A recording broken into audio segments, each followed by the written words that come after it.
Hello, and welcome once again to Frankly, Why Am I Here? Why are you here? And where on earth has Walter been? As he struggles to release his little hands from his fursuit, having been at a questionable convention for furries, no doubt, I'd like to explain to you what this series is about and why I am talking to you about the difference between the Catholic Church and the new synodal religion. I'm explaining to you in this series the arguments of Pope St. Pius X in his masterpiece, Pascendi Dominici Gregis. Pascendi Dominici Gregis is a masterpiece of the defence of the Catholic religion from the insidious attacks of the Modernists, the Reformers, and the Liberals who have brought the Church into its disreputable state that we see today. If you are confused by what the Vatican teaches in its recent apostolic letters, if you are baffled and indeed distressed by the obvious direction of the new synodal religion as expounded by its leader, Nathalie Becker, I'm here to explain to you the difference between the Catholic religion and the new religion of synodality, which closely resembles the one world church which Pope St. Pius X warned us about in 1910. Of course, such an argument deserves an extreme spice warning. Yes, it is extremely spicy. No, I am not the only person to make this case, and perhaps by the time this video comes out, you may have seen some news breaking about the fact that the synodal church is not the Catholic Church. Again, much has been going on about this, and many voices in the Church have said that such a split was about to come, because the direction of the synodal church is, as I shall explain, towards the establishment of a religion which is simply a litany of modernist errors. A catechism on modernism was transcribed by Father Lemius in 1908 from Pope St. Pius X, as Pascendi deals with difficult philosophical concepts, metaphysical foundations of the Catholic faith, and how these necessitate the errors of modernism which we see today. Pascendi and A Catechism on Modernism have extraordinary predictive and explanatory power. That means that their descriptions of the modernist errors, what they are, where they come from, and what we can do to remedy them, is extraordinarily precise and has predicted, in many cases, exactly what is happening to the Church today. If you want to clear up your confusion about the modern Church and about what Catholics should believe, this series is for you. Rather than give you a difficult philosophical disquisition, I would refer you to the book itself, which explains in question and answer form the most challenging concepts of Pascendi, which at the same time will give you a solid Catholic foundation from which you will never defect, because it is, of course, the most exact correspondence to the nature of reality that mankind has ever written down. That is what you will find, amongst many other treasures, in Pascendi Dominici Gregis. The point of this video is to set side by side what the modern Church says today with what Pope St. Pius X condemned as errors in 1907. We will look at two apostolic letters from Pope Leo XIV from October and November 2025, and we will also look at an interview given by Nathalie Becker, who identifies as a Catholic nun. She is seen as the most powerful woman in the Vatican and featured in the Forbes list of the 50 most powerful women in the world, the de facto leader of the transition of the Catholic Church into synodality, the new synodal religion. You can see for yourself how she describes synodality, and you can see for yourself how these utterances from the modern Vatican and from the leader of the synodal project compare with the teachings of the Church as expounded by Pope St. Pius X. In making this comparison, I invite you to come to your own conclusions as to whether the new religion is in fact the true religion. Lol and not lol, you might say. In order not to get this wrong, I have decided to bring in my infernal electronic device. I regret having to do this. I regret many things. Having to do many things, to be honest. Appearing on the internet on camera is, of course, one of them. Because the internet, let us say, has not exactly covered itself in glory in the edification of mankind generally. In particular, I do discourage people from spending too long staring into Satan's window.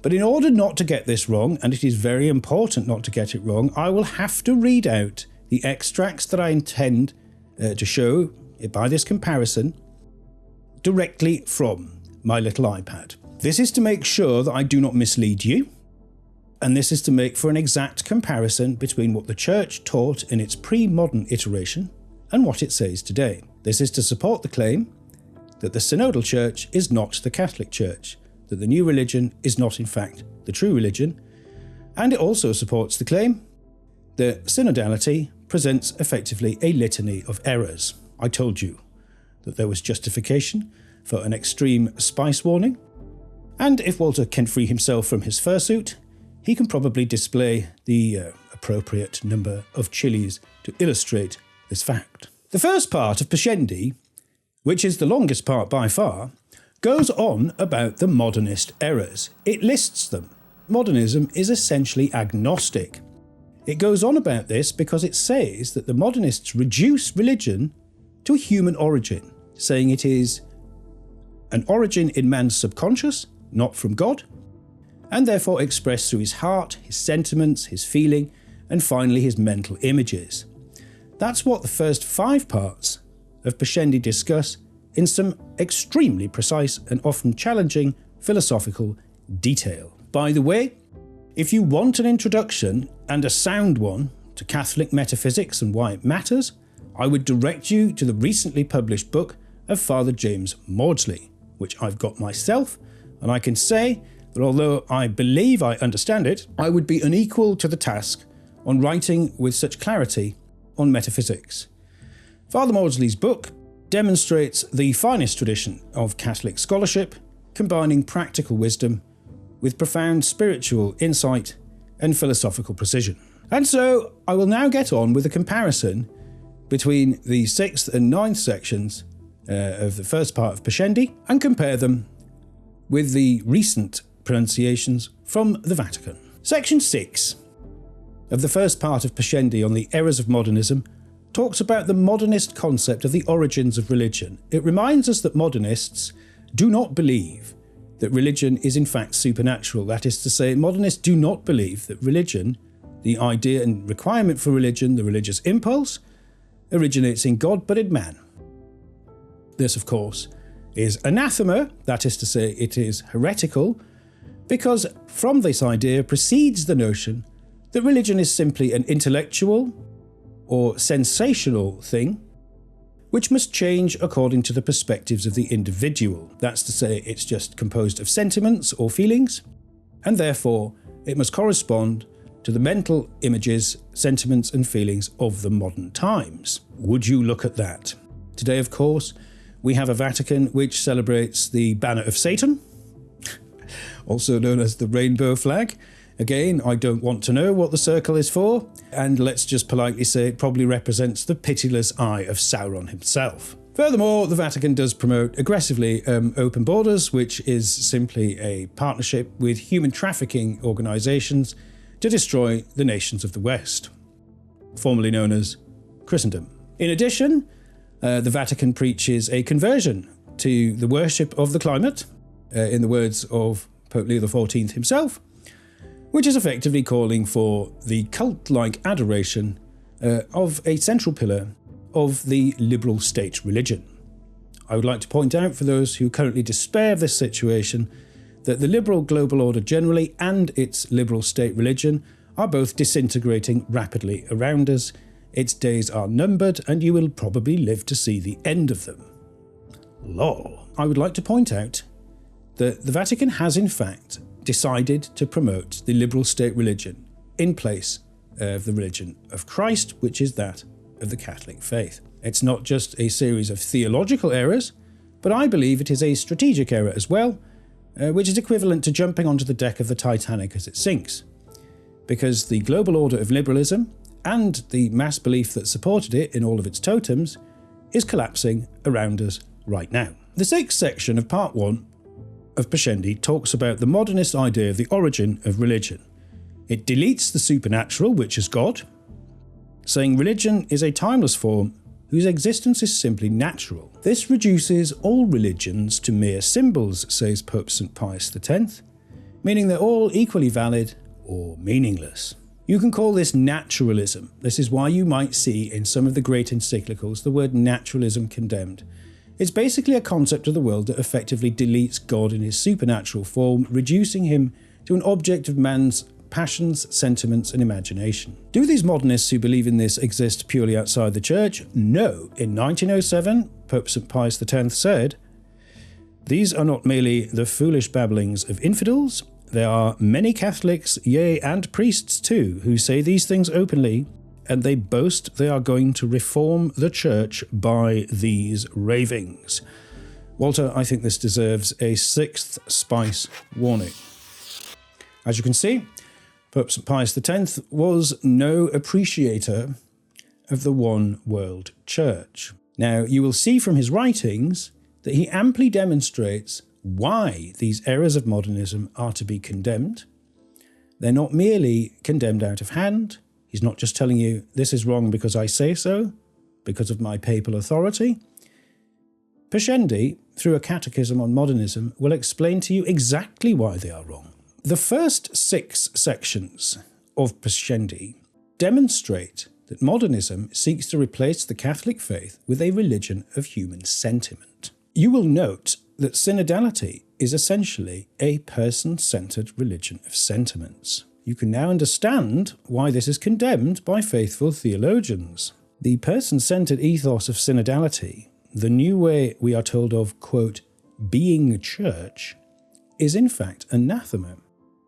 That is to say, synodality is not the Catholic religion. If you would prefer, you can read on my Substack a series on Pascendi, which I'm currently writing, in which I go into detail about a recent interview with Natalie Beckart, effectively the head of the transition of the Catholic Church into the Synodal Church. Her circular reasoning about what synodality is says a lot of words, but effectively communicates nothing. In fact, I would say it subtracts understanding from the reader, leaving you feeling like you know less after you've read this than before you tried to penetrate it.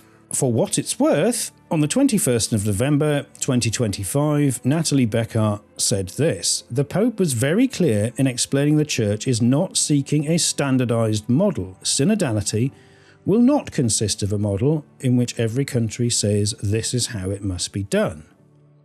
So synodality means that the Church will no longer be in unity. It will be a church that respects local, cultural and social perspectives. "We emphasise the local church," says Beckart, saying there are many ways to be church, and no single model of ecclesial life should be imposed. How can there be many ways if the Catholic Church says there is one, through Christ and his bride, the Catholic Church? This is the mystery of synodality. Beckart was asked, is it a problem there are different visions about what synodality really means? Well, why are there different visions? It's never actually described what synodality means. If you are confused as to what it means, I would suggest you turn your gaze to reality and away from the words of Natalie Beckart, because her words are not intended to be an accurate description of reality, that is to say, they have no explanatory power, and I think that's because they conceal something or nothing. Either she is deliberately saying nothing to occupy the space of a response, or she is saying a sort of nothing here, because to say the something out loud in plain English would be so scandalous and controversial as it would be universally condemned by all but fanatics like herself. Compare the precision of the writings of Pope Leo XIII, or the philosophical rigour of Pascendi with Beccard's remarks. If you'd like to see more detailed analysis of Beccard's remarks, I direct you to my Substack, which is about the errors of the one world religion that's currently being established under Beccard's leadership. If we go back to Pascendi, in section 7 on the Intellect, it's a brief but extremely rich discussion of the modernist view of what the intellect should do. What Pope St. Pius X tells us is that the modernists take the sentiment of religion, which they do not believe to come from God but from man's own mind, and they turn it into an object of intellectual contemplation, which means it becomes a mere symbol in their minds to be manipulated. And from one moment to the next, this of course can change according to perspective and to shifting sentiments in modern society. Modernists also believe that God cannot be apprehended by reason or revelation alone. This of course is heresy, as was explained in an earlier section in the first part of Pascendi. The modernist therefore believes it is the duty of modernist intellectuals to investigate and explain God, and Pope St. Pius X gives the example of an artist with an image in their mind painting a picture by which to communicate their vision, and in this case it is the modernist vision of God. The intellect, says Pope St. Pius X, encountering this sentiment, directs itself upon it and produces in it a work resembling that of a painter who restores and gives new life to a picture that has perished with age. The simile is that of one of the leaders of modernism. Well, he could have been talking about one of the leaders today, couldn't he? Why was Pope St. Pius X so accurate in his predictions? It's been pointed out to me by William Briggs, a Catholic statistician of some note, who you can find on Substack as well, that this reason is due to the fact that the foundations of Pope St. Pius X's reasoning were absolutely solid. If you have solid foundations, then you have sound predictive power because you proceed from a fundamental truth. And the fundamental truth that Pope St. Pius X is expounding is that at the core of the Church and of the Catholic religion itself. In this section, the Catechism of Modernism explains how these modern mental impressions actually come to replace the dogma of the Church, that is to say, the teachings of the Church. Pope St. Pius X goes on to explain how modernists conceive of the dogma of the Church and how this inevitably means that it becomes in their minds variable.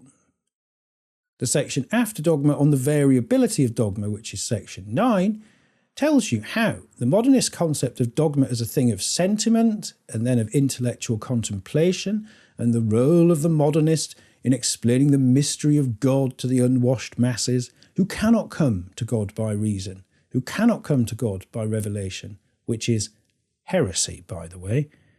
That is how we get to the point where modernists insist that dogma must change, according to the point of view of the modernists. This is called the variability of dogma, of course. It's also referred to as the evolution of dogma, a word which will appeal to dinosaur believers everywhere. Len, of course, is not a dinosaur believer, as I have educated him in this era. It is my belief that the dinosaurs have been invented by Big Dinosaur to sell more dinosaurs to dinosaur believers. Len, of course, is a Santa believer, as is indicated by his festive headwear today. In section 8, Pope Pius X explains the modernist idea of dogma is twofold. In relation to faith, dogma is a mere symbol, and in relation to man, dogma is an instrument. What does this mean? It means that dogma simply becomes something to be used by different religions. In a catechism on modernism, Pope St. Pius X is asked, insofar as they're symbols, what are these formulas for the modernist? They are the images of truth, and so must be adapted to the religious sentiment in its relation to man, says Pope St. Pius X. This is the demonstration of how the modernists defect from the truth of the Catholic religion and the truth of reality generally. Truth becomes a property in an instrument, a symbolic power, which must be directed according to the intellectual and sentimental perspectives of the modernists themselves. Everything becomes personal. Everything becomes political, because the modernists, of course, have a political religion built out of their own personal cults. Pope St. Pius X explains that as the sentiments of men change, different instruments are required by the modernists to flatter them. what are symbols, he is asked. As instruments, they are the vehicles of truth and must therefore in their turn be adapted to man in his relation to the religious sentiment. This means the teachings and the doctrines of the Church must change to suit the spirit of the modern age.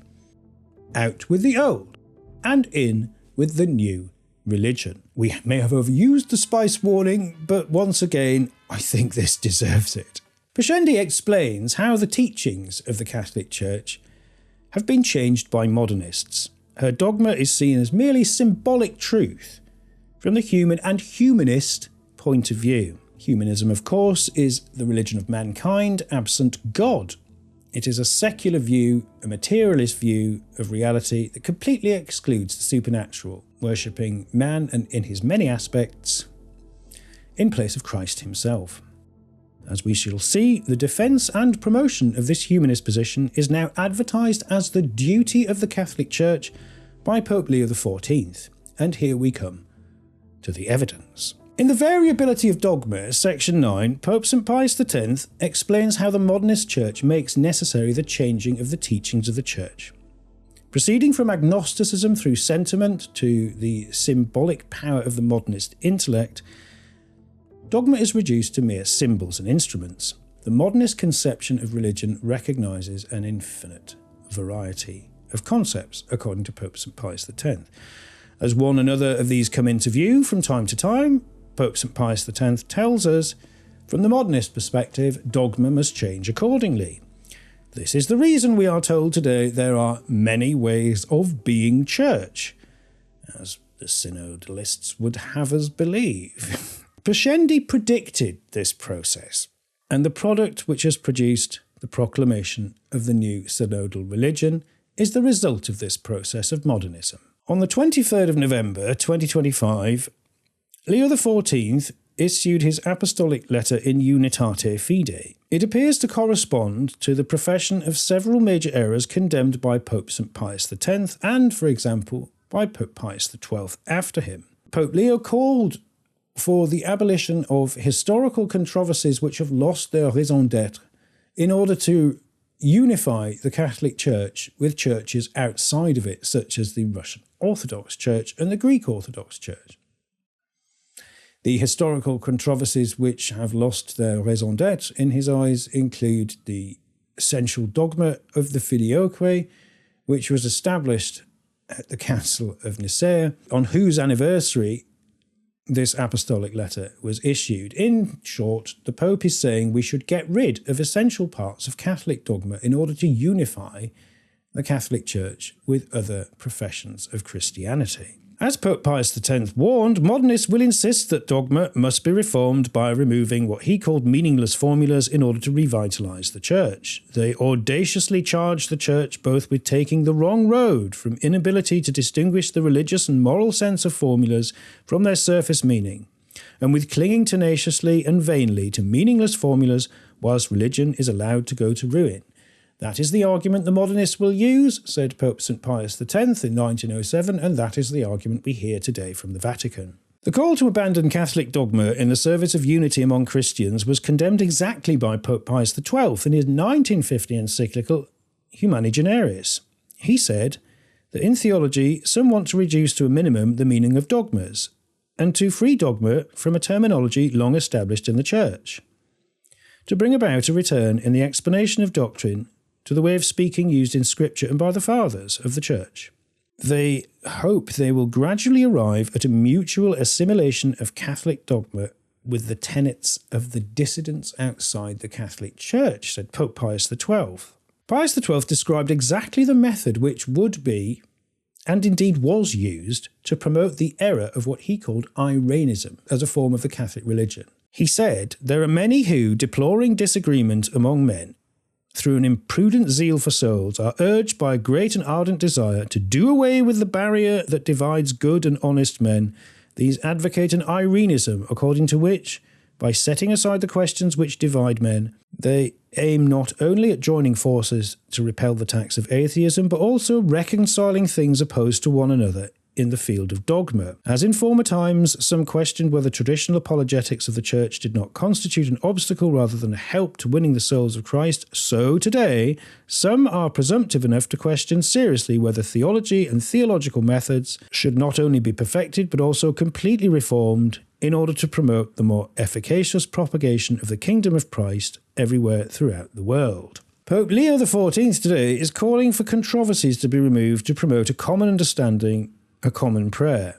This recalls the common faith presented by the atheist philosopher John Dewey, whose book of that title is a sort of manifesto for the one world religion, again condemned by Pope St. Pius X in 1910. In short, John Dewey and Leo XIV are effectively promoting the tenets of a new global religion of humanism in order to unify a perceived and hoped-for utopian New World Order. Pius XII said that what Leo is doing now is Irenism.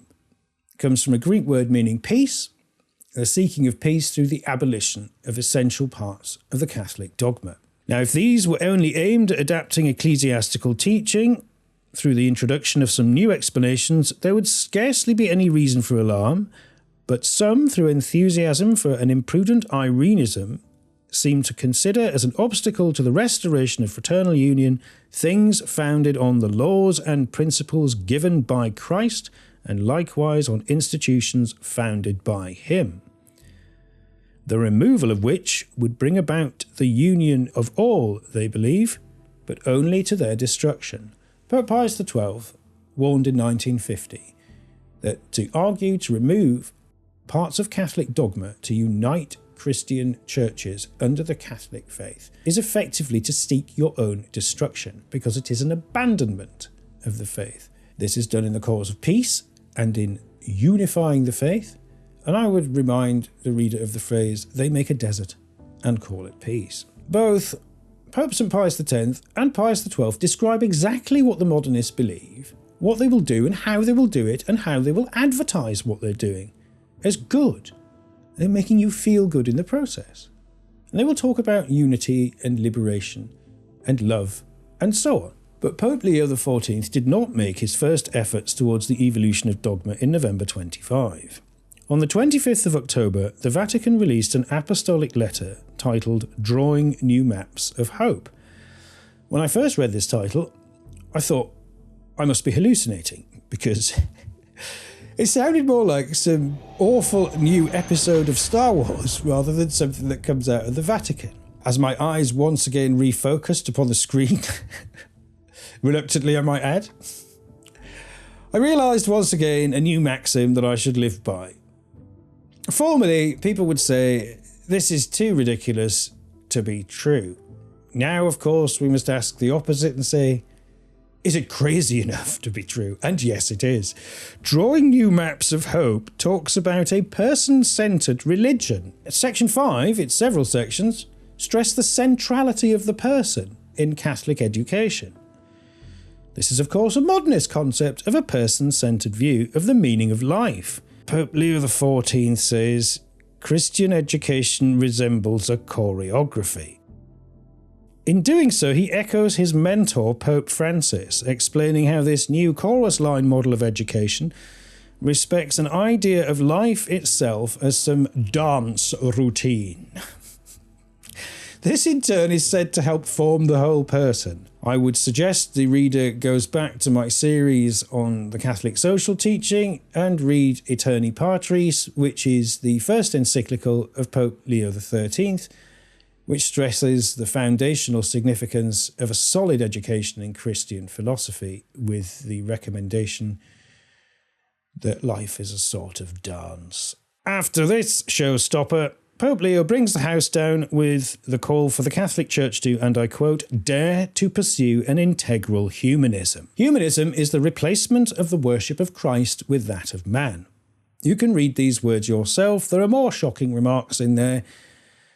I could go on at length about these apostolic letters, which effectively reduce to a litany of errors preached from the Vatican, which are in sequence condemned exactly by the pre-modern popes, as anathema in many cases.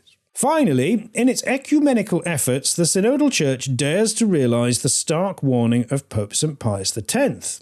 At the end of his section on the variability of dogma, he says, in answer to the question, what must be our final judgment on the modernist doctrine of dogmatic truth?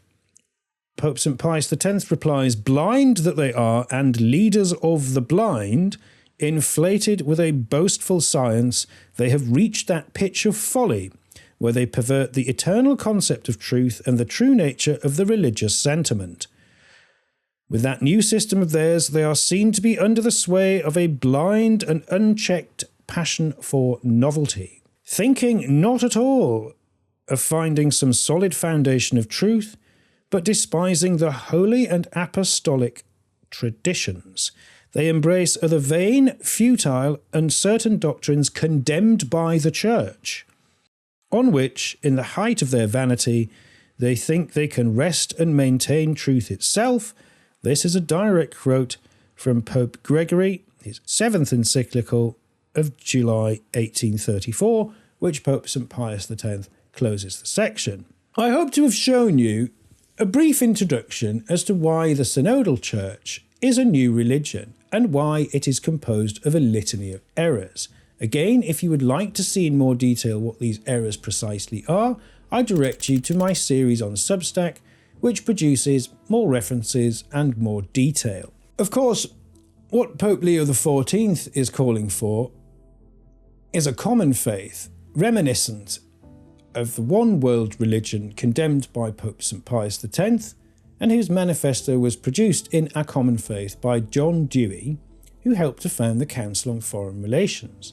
The reason this common faith was to be produced was to be used as a unifying cultural cult of sentiments which promoted the worship of the liberal global agenda as the duty of its new world citizens. As the nations and their religions are abolished, a new creed must be put in place to perform the function of religion, an image of the truth, as Pope St. Pius X warned, having no truth at all.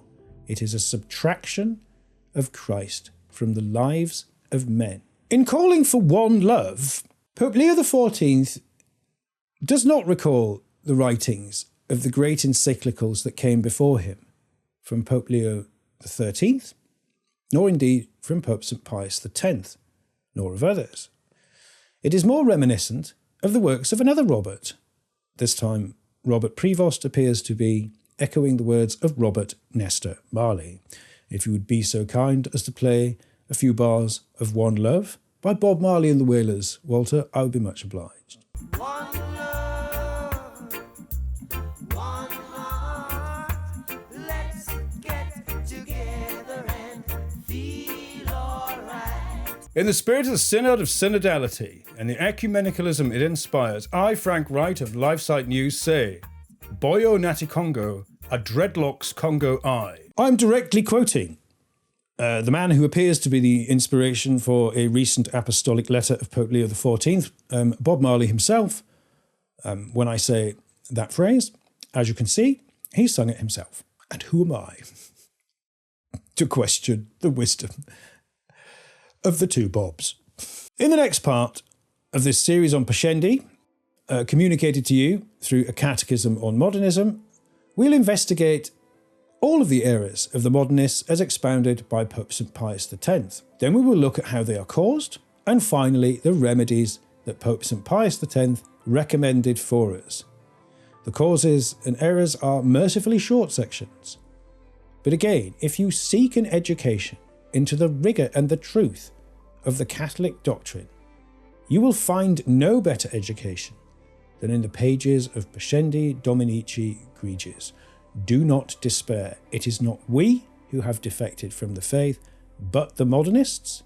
And as you will see shortly, and continually, I believe, the Synodal Church will be repeatedly and justly denounced as the attempt to replace the Catholic religion with a new religion, having little about it other than the totems of modern man, a form of worship of himself through his political cults and his personal sentiments, an obsession with the manipulation of utopian images which reduce to a form of vanity. That's all from me for now. God bless you all, and do not despair, for despite what the modernists would have you believe, the Catholic Church does indeed have all the answers, and a catechism on modernism is a wonderful introduction to that fact.